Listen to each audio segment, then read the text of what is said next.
Je suis Jade Jevaux, fondatrice du programme Vivre éveillé et facilitatrice de retraite spirituelle. Ma mission ici, c'est de t'accompagner afin de te créer une vie qui te plaira véritablement, quitte à bousculer parfois les codes, même ceux de la spiritualité. Merci d'avoir rejoint le podcast et belle écoute à toi. Merci beaucoup d'être venu. Christian a eu un dégât des eaux ce matin, mais il a quand même maintenu notre live, donc un grand merci. Une petite pause bienvenue entre deux moments de séchage, de rangement, de constatation des dégâts et autres. Ouais, c'est jamais très agréable. J'étais en train de t'introduire en disant que du coup que tu avais été banquier pendant 23 ans, que maintenant du coup tu étais... Alors je sais pas si coach c'est le bon mot, en tout cas tu accompagnes les personnes dans une relation à l'argent qui est plus saine.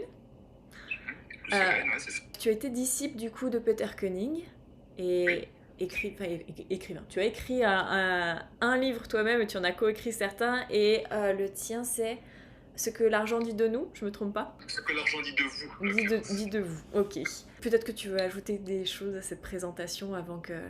Non, je crois que la présentation n'est pas le plus important, mais disons que c'est mon activité de base, de remettre l'argent à sa juste place et de voir l'argent comme une porte d'entrée pour apprendre à mieux se connaître, à mieux se découvrir, à créer de la paix à l'intérieur de soi, et j'allais dire même plus d'amour de soi aussi.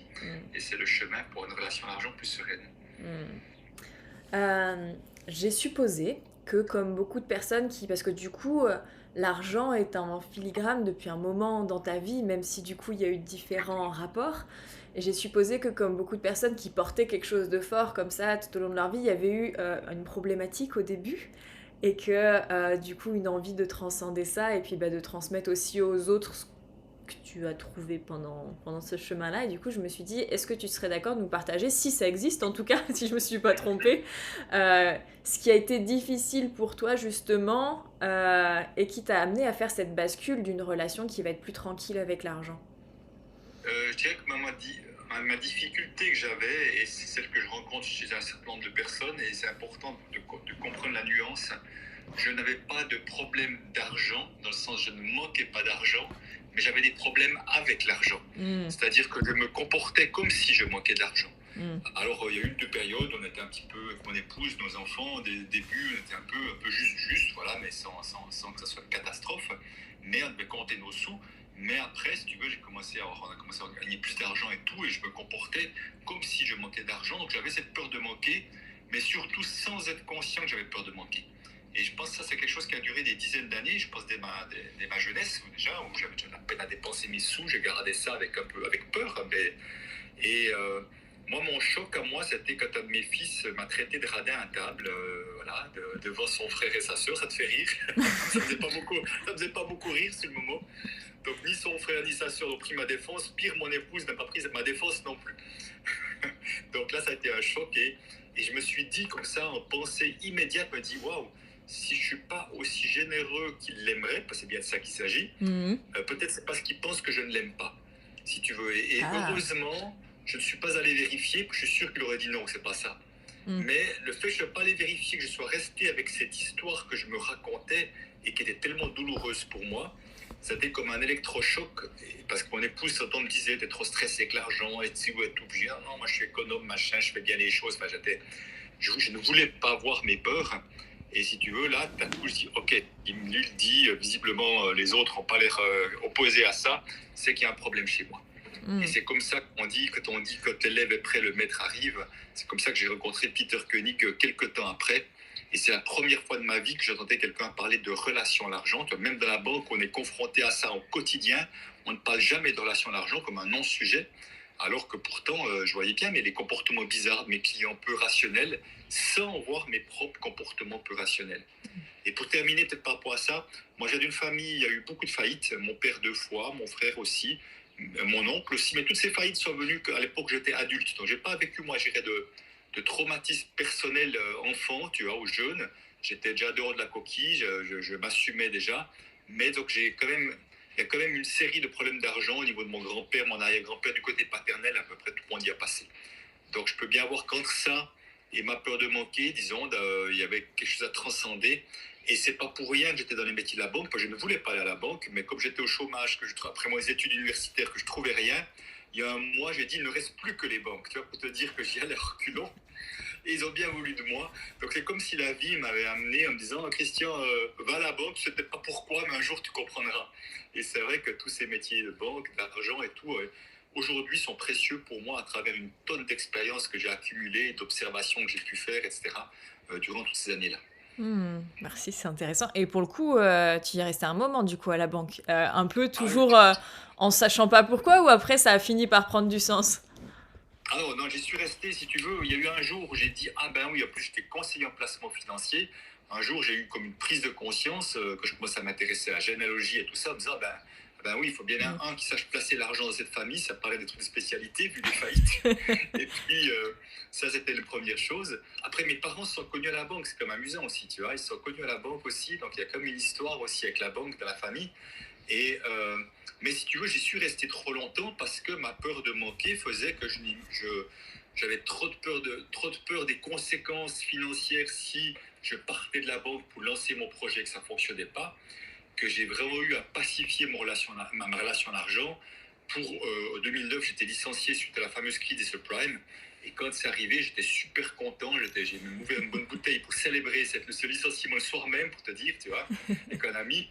Et parce que je savais que c'est le coup de pouce dont j'avais besoin pour me lancer. Et j'étais très serein et très confiant à ce moment-là. Donc, j'avais déjà eu le temps, en 3 ans que j'avais rencontré Peter Koenig, de faire un bout de chemin qui fait que il y a quelque chose qui était suffisamment tranquille, qui était installé tranquille à l'intérieur de moi, qui fait que je pouvais aborder, je dirais, cette inconnue d'une manière très différente que j'aurais abordé 3, 5 ou 7 ans avant.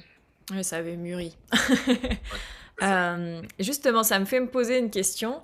Dans le monde du coup du développement personnel duquel je suis issue, je vois un peu deux discours. Enfin, celui le plus présent que j'observe dans le développement personnel. Après, ouais, ça passe à travers mes filtres, c'est peut-être pas objectif, mais il y a beaucoup cette notion de travailler sur son inconscient, sur peut-être les côtés énergétiques de l'argent, et un peu ce côté de ça suffit. Et j'observe d'un autre côté plutôt le côté dans leur relation à l'argent, l'investissement. Il va y avoir les personnes qui font des tableaux Excel, qui savent chaque centime où est-ce qu'il va, comment est-ce qu'il peut produire plus et tout ça.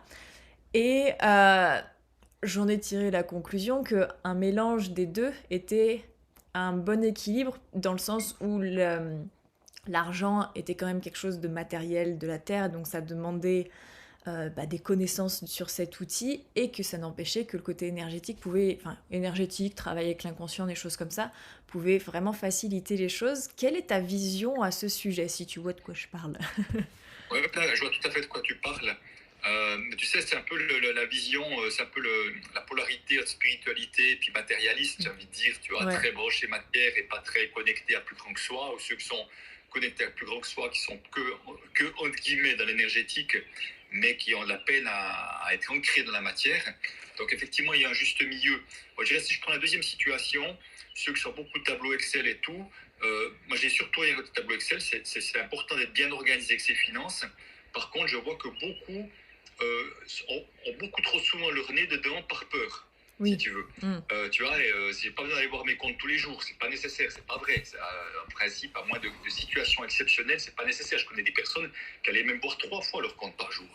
Donc, tu vois, et à l'inverse, tu as des gens qui vont jamais mettre leur nez dans les comptes alors que c'est une situation financière difficile.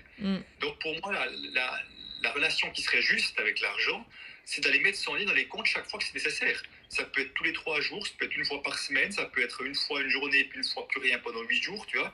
Ce serait vraiment, ok, là j'ai besoin d'informations, j'ai besoin de savoir où j'en suis, j'y vais, mais c'est pas j'ai besoin d'y aller, mais je n'y vais pas, parce que j'ai pas envie d'y aller, ou je sais plus, j'ai une impulsion d'y aller pour me rassurer, savoir où j'en suis. L'un comme l'autre dénote pour moi une relation à l'argent qui n'est pas sereine. Et si tu veux, derrière la notion de beaucoup d'investissement, je vois beaucoup cette notion de liberté financière, et j'ai envie de dire pourquoi pas. Simplement, pour une bonne partie des personnes, c'est encore une manière de refuser d'aller voir les peurs à l'intérieur de soi, et c'est de trouver une solution extérieure pour essayer de libérer ses peurs. Alors ça ne marche pas d'une part, puisque même mes clients, ou une partie de mes clients millionnaires et multimillionnaires avaient peur de manquer, malgré les millions. Donc toi, si des millions ne suffisent pas, tu te dis, il n'y a pas d'argent, il n'y a pas de montant qui suffit quelque part. Parce que on va chercher une solution à l'extérieur pour compenser une problématique intérieure. Et non, ça ne marche pas. Et les problématiques intérieures se résolvent à l'intérieur de soi à soi. Ce n'est pas, c'est pas l'argent qui va résoudre mon problème de sécurité, mon problème de liberté, de liberté, de manque de sécurité en l'occurrence. C'est vraiment en moi que je vais pouvoir trouver des solutions. Et puis, juste par rapport à l'argent, énergie, il y a souvent une confusion, c'est que l'argent n'est pas une énergie, ou alors l'argent est une énergie à condition que tout soit énergie, ce qu'on peut dire aussi, mais ça veut dire que mon téléphone est énergie, mon pilier qui supporte mon téléphone est énergie, le meuble sur lequel est posé mon téléphone est énergie, et je n'entends pas les personnes parler de leur téléphone comme énergie, de leur meuble comme énergie, tu vois, c'est juste l'argent.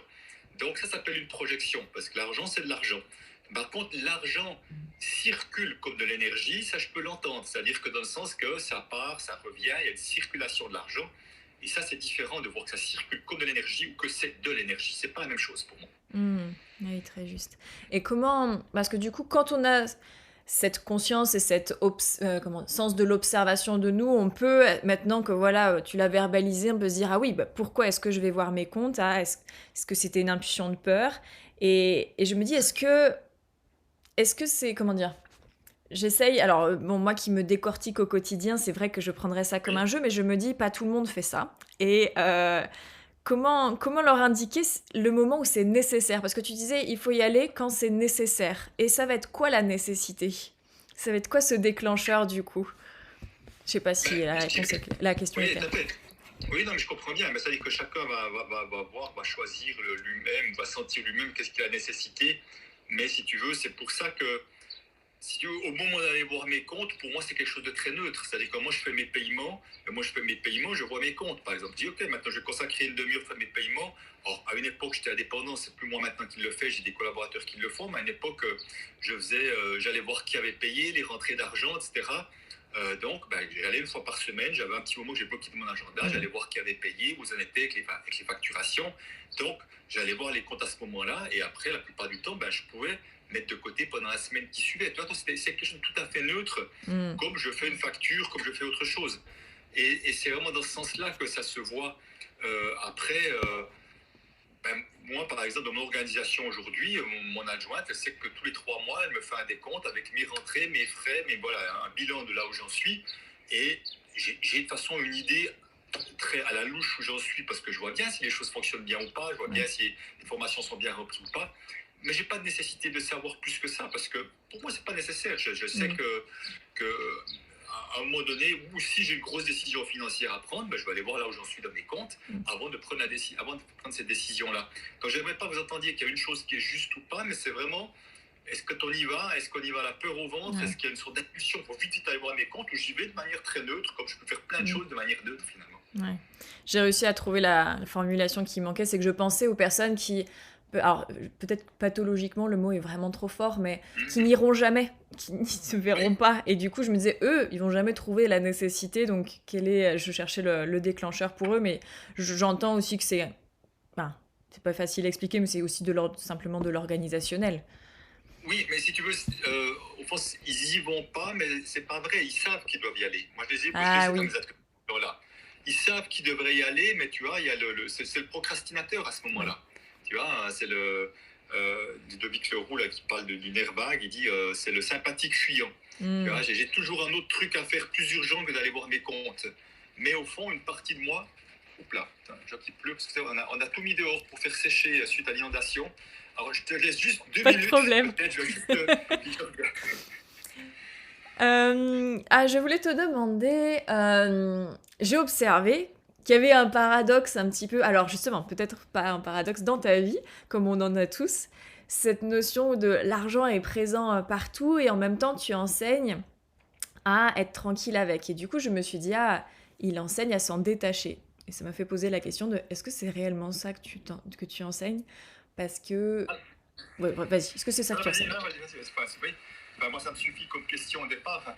Alors, oui, pour moi, le détachement est quelque chose d'important, mais pas spécialement sur l'argent, surtout. C'est autant dans ma relation à mon épouse, j'ai pas envie d'être attaché à elle, tu vois, parce que je serai un vrai poids, un poulet pour elle, que ma relation à mon éventuel succès, tu vois, de ne pas être accroché à certains succès et à l'argent aussi. C'est-à-dire que c'est vraiment important de voir qu'il y a des moments où l'argent est important, puis il y a des moments où l'argent n'a aucune importance. Mm. Là, juste au moment où on est là maintenant, pour toi, pour moi et ceux qui nous écoutent, l'argent n'a aucune importance. Là maintenant, le fait d'avoir de l'argent ou pas, ça ne change rien sur ma présence avec toi. Et tu vois, et c'est vraiment important de voir que quand on pense à l'argent tout le temps, alors qu'il y a plein de moments dans la journée où l'argent est absolument inutile. Quand je cuisine, mon argent n'est pas utile. Je suis en train de cuisiner, point final.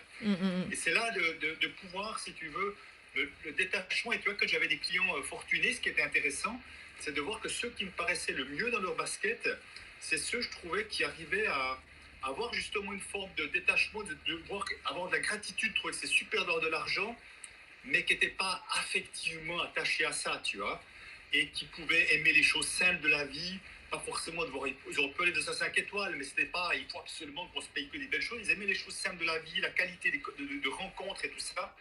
Et si tu veux, c'est important de voir que l'argent achète des choses importantes, justement, mais l'argent n'achète pas l'essentiel. C'est-à-dire que l'amour ne s'achètera jamais avec de l'argent, la qualité de relation, c'est pas une question d'argent aussi, sa capacité d'émerveillement n'est pas une question d'argent, on ne s'émerveille pas plus parce qu'on a plus d'argent que moins d'argent. Il y a plein de choses qui font vraiment une différence et qui ne dépendent pas de l'argent. Et si tu veux, et il y a des choses par contre pour lesquelles l'argent est important. Donc l'argent est important, c'est donc pas négligeable, surtout pas, mais c'est pour ça que je dis souvent remettre l'argent à sa juste place, c'est un de mes jobs, de voir que l'argent est une création humaine qui a une certaine utilité, puis juste voir l'argent pour ce à quoi ça sert. Comme ma machine à café sert à me faire un café, mais j'ai pas besoin de faire d'atelier de ma relation à ma machine à café. Ce que votre relation à machine à café dit de vous, pas besoin de faire un livre là-dessus, quoi. Parce qu'on voit la machine à café juste pour ce à quoi elle sert, mais on ne voit pas l'argent pour ce à quoi elle sert. On a donné des pouvoirs à l'argent que l'argent n'a pas. Et c'est vraiment ça qui fait qu'on arrive. C'est difficile d'être attaché à l'argent. Et je précise, parce que du coup, je m'intéresse à tes travaux, mais certains peut-être ne connaissent pas, et j'arrive pas à trouver le mot que tu emploies, mais là-dessous, à mon sens, tu es en train de parler des amalgames qu'on fait entre comment dire, ce que l'argent devrait signifier, qui n'est pas véritablement l'argent. J'arrive pas à trouver le mot. Je parle des projections, Oui, en fait. oui, voilà, merci. Voilà. On parle des projections. Ça, c'est le génie de Peter Koenig. C'est vraiment lui qui a fait des années de recherche, des années 80-90, qui a mis des mots là-dessus, qui a mis des mots au fait que inconsciemment, nous projetons à peu près tous des choses sur l'argent. Et si tu veux, que la source de nos comportements avec l'argent, c'est nos projections, mais pas l'argent lui-même. Tu vois, si je prends de l'argent ici, si je plaque l'argent, c'est la sécurité, l'argent, c'est la liberté, l'argent, c'est le bonheur, mais l'argent, c'est source de conflit, l'argent, c'est l'injustice, ou l'argent, c'est la cause des problèmes dans le monde. Tu vois, dès le moment où je colle quelque chose sur l'argent, je ne vois plus l'argent pour ce qu'il est, je le vois pour ce que j'y colle dessus. Et si j'y colle quelque chose, autrement dit, si je projette quelque chose de positif sur l'argent, comme la sécurité, la liberté ou le bonheur, eh ben, je vais croire que mon bonheur, ma sécurité, ma liberté dépendent de mon niveau de compte en banque. Donc c'est ça qui va se passer et que j'aurai plutôt tendance à vouloir toujours plus d'argent parce que je veux plus de liberté à travers l'argent, plus de sécurité. À l'inverse, si je projette quelque chose de négatif sur l'argent c'est source de conflit ou d'injustice. Ces gens-là, en général, ont plutôt de la difficulté à attirer de l'argent à eux, puisque dans leur croyance inconsciente, je précise, elle est inconsciente pour la majorité des personnes, si j'ai plus d'argent, il y aura des conflits dans ma vie où je suis moi-même créateur d'injustice, ce que je ne veux pas, tu vois. Excuse-moi. Oui, c'est pas grave. Et puis, il a juste bougé parce qu'on a quelqu'un qui vient avec des instruments pour sécher l'intérieur de la maison. On a fallu lui montrer l'étendue des dégâts. Voilà. Donc, simplement, et parfois, certains ont des projections et positives et négatives sur l'argent. Et ce qui fait que c'est un peu ce qu'on appelle les montagnes russes. Il y a des phases de hausse, des phases où tout retombe, et puis c'est un peu fatigant aussi. Ok. Merci pour la précision. Alors, dans mon travail, j'accompagne particulièrement les femmes, entre autres sur le sujet de l'argent, et je me demandais de ton regard qui a vu plus que des centaines de personnes, est-ce que tu constates une différence entre la relation à l'argent que peuvent avoir les femmes que les hommes? Alors, je dirais, sur les grandes bases, il y a quelque chose d'identique au départ, principalement. C'est-à-dire qu'on soit homme ou femme, la peur de manquer est très présente. Qu'on soit homme ou femme, on peut projeter la sécurité, la liberté sur l'argent ou l'injustice, je ne sais pas quoi. Donc les projections ne sont pas vraiment différentes. À une exception près, c'est que les femmes ont beaucoup plus tendance à associer argent et autonomie que les hommes. ce qui n'est pas surprenant du tout, hein, quand on voit un peu Mm. l'historique, effectivement, que c'est les hommes pendant très longtemps qui ramenaient de l'argent à la maison, et que les femmes financièrement ne se sentaient pas autonomes ou devaient demander, pire que demander de l'argent, à un homme pour pouvoir avoir se faire quelques plaisirs ou autre, en fait. Hein. Mm. Donc ça, c'est une première particularité, je dirais, féminine. La deuxième chose, elle est plus sociétale, c'est-à-dire que les femmes dans le monde du travail rémunéré, hein, j'insiste sur le mot rémunéré, parce qu'évidemment les femmes ont toujours travaillé, mais sans être rémunérées, mais les femmes dans le monde du travail rémunéré, ce n'est pas très vieux à l'échelon de l'humanité. Oui. On parle de quelques dizaines d'années, tu vois, et alors que l'humanité, on parle quand même de pas mal de temps. Ouais. Et si tu veux, ça explique aussi peut-être plus de difficultés qu'ont les femmes à être à l'aise de parler d'argent, à négocier, parce qu'il n'y a pas d'historique derrière, il n'y a pas de savoir-faire, en tout cas, qui s'est transmis en quelque sorte. Et en plus, les femmes étant comme globalement plus exigeantes avec elles-mêmes que les hommes, elles vont mettre la barre plus haut, si tu veux. Et voilà, donc c'est plus la difficulté à se valoriser, même s'il existe aussi chez un certain nombre d'hommes, elle est quand même plus présente chez les femmes. Et dernière chose peut-être quand même, c'est que les femmes portent une histoire féminine aussi, qui est ce qu'on appelle le plus vieux métier du monde. Autrement dit, on se met en avant et on demande de l'argent. Et tu vois, et c'est une partie des femmes gagner de l'argent de cette manière-là. Et ça explique en partie pourquoi tant de femmes ont de la peine à être visibles, de la peine à se montrer, à se mettre en avant pour faire une offre, parce qu'elles portent, je peux appeler ça l'ombre de la putain ou l'ombre de la salope en fait. Et qui fait que potentiellement elles vont se cacher alors que ça serait nécessaire qu'elles se mettent en avant. Ah oui, j'avais pas vu cet angle-là, c'est très intéressant. Merci. J'ai ouvert une boîte à questions hier pour les personnes qui voulaient ajouter des questions à ce live, et donc j'en ai reçu quelques-unes. Donc une maman qui nous dit « Ma fille joue à la riche, version négative et hautaine en ce moment. Peut-on changer sa vision ?» Attends, jouer à la riche version quoi? Négative? La petite fille joue à la riche, la version négative et hautaine. Et la maman aimerait savoir si on peut changer sa vision. Ben, si tu veux, si elle joue. Je vois pas. Moi, je vois pas. En fait, si tu veux, j'ai l'impression que c'est un problème pour la maman qui se dit mon Dieu, si elle reste comme ça, qu'est-ce que ça va être dans la vie? Et si tu veux, moi j'ai deux petites filles adorables qui ont 9 et 11 ans. Très souvent, elles jouent en princesse. Elles adorent jouer avec des sous également. Je vois qu'elles ont des Playmobil avec des sous. Je pense qu'elles ont inventé pour des jeux. Ben, si c'est joué, c'est joué. À un moment donné, ça va lui passer, il va passer à autre chose. De toute façon, là, donc si tu veux, en fait, le problème, c'est pas ça, c'est que c'est le regard de la maman sur la situation qui s'imagine quelque chose plus tard. Voilà, à un moment donné, elle joue, comme elle dit, elle n'a pas des milliers de francs avec elle, elle n'utilise pas l'argent qu'elle a reçu à son anniversaire. Donc voilà, qu'elle puisse l'expérience, puis un jour elle passera à autre chose, et puis ça lui passera. Donc moi, je n'essaierai pas de la changer, parce que je pense que c'est plutôt intéressant d'observer, plutôt, ou de s'intéresser, de dire, ah, tiens, qu'est-ce qui t'intéresse autant que ça dans l'argent, qu'est-ce que c'est être riche pour toi, tu vois? On peut plutôt la questionner, mais surtout sans vouloir la changer, parce que laissons les enfants jouer, c'est bien. Merci, ça fait sens. On me demandait aussi on te demandait un conseil pour une personne qui s'évertue à avoir plus d'argent, mais dont les ressources n'évoluent pas ou presque. Donc quelqu'un qui s'évertue, donc qui ferait des efforts pour avoir plus d'argent, mais dont la situation financière ne change pas, ce serait ça? De ce que je comprends, oui. Ouais, d'accord, ok. Ben, je dirais que à un moment donné, moi, dans mes ateliers, je travaille beaucoup, et surtout avec les entrepreneurs, les indépendants, je travaille beaucoup sur la notion de plafond de verre. Plafond de verre, c'est comme je me mets inconsciemment une limitation, je n'arrive pas à gagner plus, pas avoir plus qu'un certain niveau d'économie, pas avoir plus qu'un certain niveau de succès, en tout cas dans ma perception de succès, voire un plus grand niveau de visibilité, parce que ça peut être nécessaire. Donc il y a quelque chose qui me retient en quelque sorte. Et en règle générale, ce qu'on va voir, c'est que quand on a un plafond de verre, il y a un bénéfice caché à ne pas changer de situation. Et il y a une peur, si tout à coup j'avais beaucoup plus d'argent, il y a une peur. Et ça explique pourquoi inconsciemment, pour l'instant, et pour l'instant est essentiel, pour l'instant je n'ai pas réussi.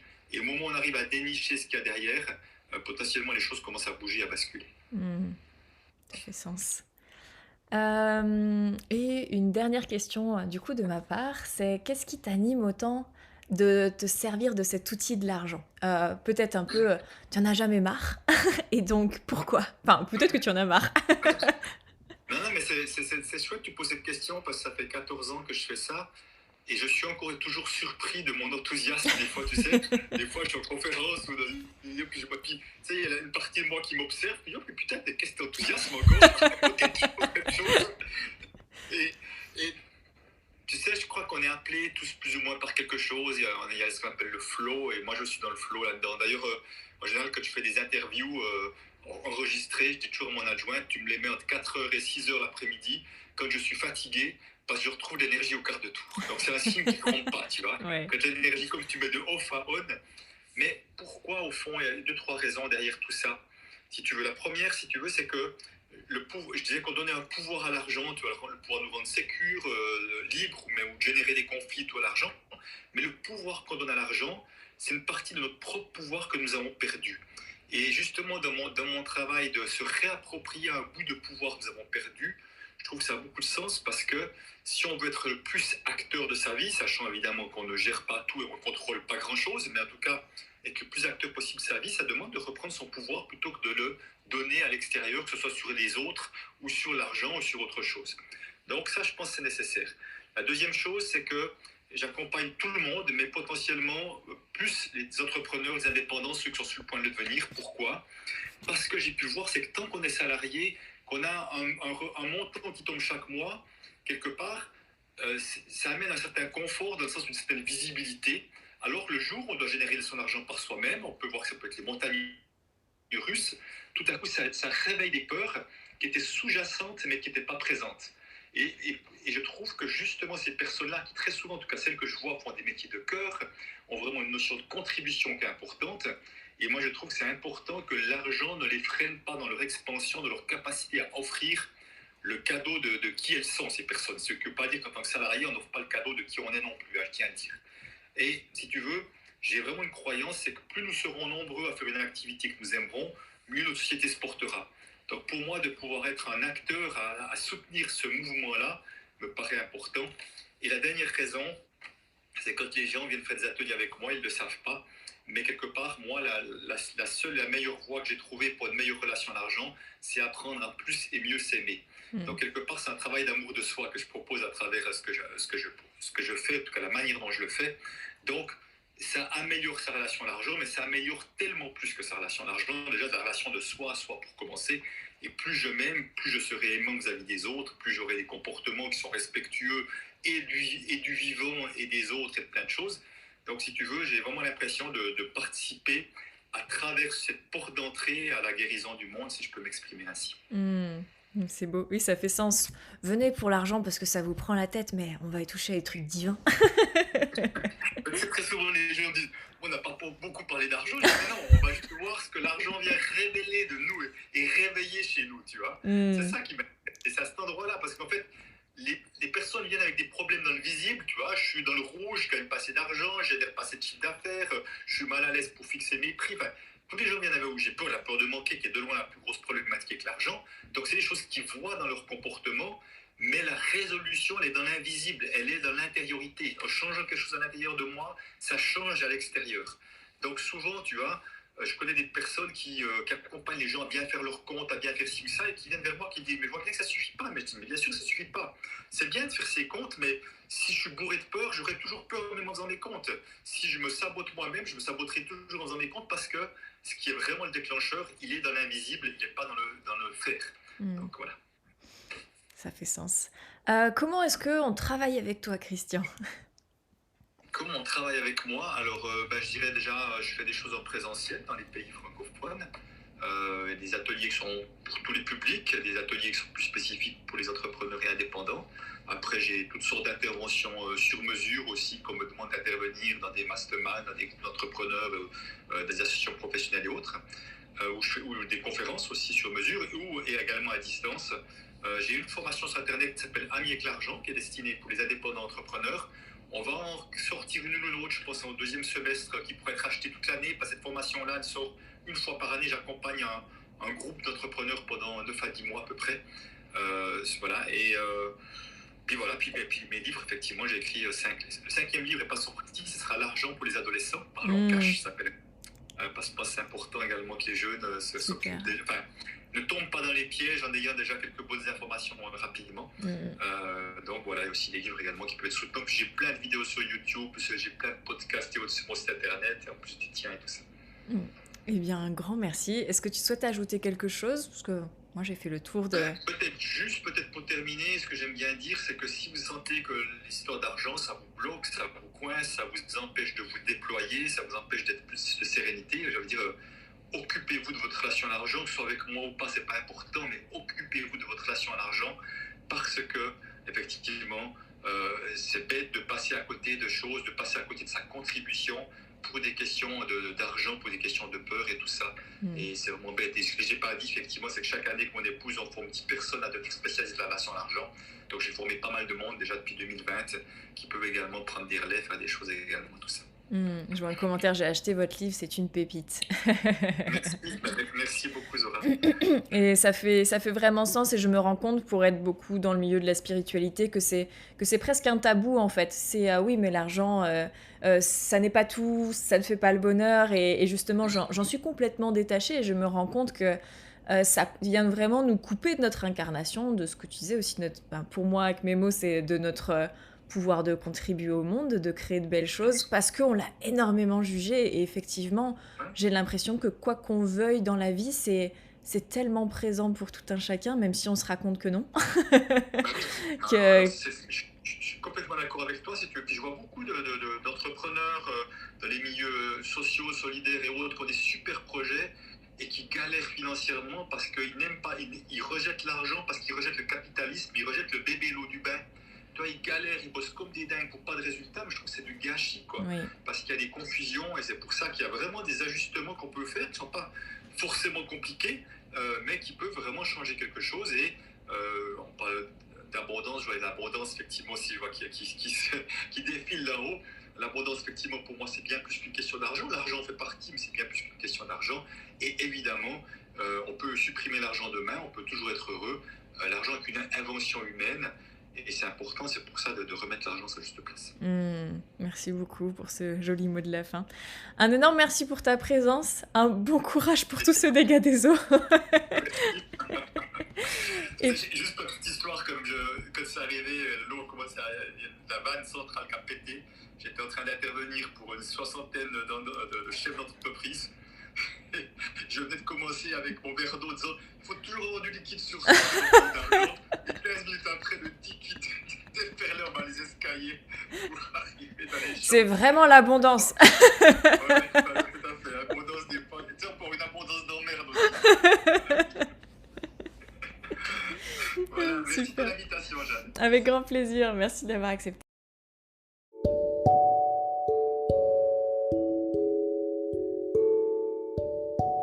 Tu as écouté l'intervention de Christian Junod jusqu'au bout, c'est probablement que, comme moi, tu as trouvé cet homme vraiment passionnant. On sent qu'il en sait des choses au sujet de l'argent et qu'il y a voué sa vie. Sache que je peux apporter ma petite pierre à l'édifice si tu te poses la question actuellement de qu'est-ce qui bloque ton abondance financière. J'ai créé un quiz pour pouvoir répondre à cette question dans le sens à la fois concret, matériel, mais surtout psychologique et inconscient, parce que, comme tu l'as compris, une grosse part de nos freins viennent de nos croyances, de nos pensées au sujet de l'argent, plus que de la matière elle-même. Ce quiz est complètement gratuit, je te mets le lien juste en dessous de cet audio, et tu peux le retrouver également sur mon site. Je te dis à très bientôt dans un prochain épisode.